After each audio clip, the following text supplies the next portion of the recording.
Hello everyone, ఈరోజు నేను చిక్కుడుకాయ టమాటా కూర చేస్తున్నాను.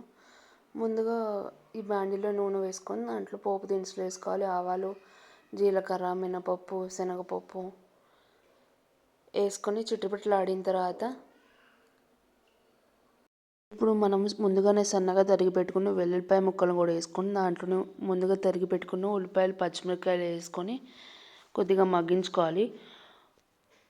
కొద్దిగా ఇది మగ్గించుకున్న తర్వాత దీంట్లోనే కొద్దిగా పసుపు కూడా వేసుకొని పచ్చివాసన పోయేదాకా వేయించుకోవాలి. ఇప్పుడు దీంట్లోనే మనం చిక్కుడుకాయ ముక్కలను కూడా వేసుకొని మధ్య మధ్యలో మూత పెడుతూ మగ్గించుకోవాలి. చిక్కుడుకాయ ముక్కలు అనేది మగ్గించుకోవాలి.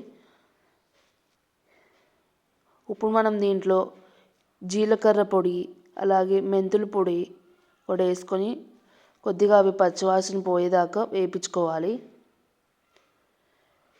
ఆ రెండు జీలకర్ర పొడి, మెంతుల పొడి రెండు వేసిన తర్వాత వాటి పచ్చివాసన పోయిన తర్వాత కారం కూడా వేసుకొని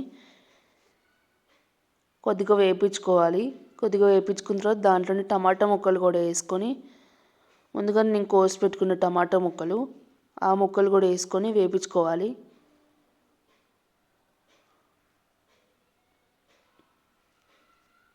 ఇప్పుడు మనం సన్నగా తరిగిన కొత్తిమీరను కూడా వేసుకోవాలి. అలాగే ఇప్పుడు మనం కుక్కర్ మూతను పెట్టేసుకొని ఇది మీడియం ఫ్లేమ్లో 2 విజిల్స్ వచ్చేదాకా చూసుకోవాలి.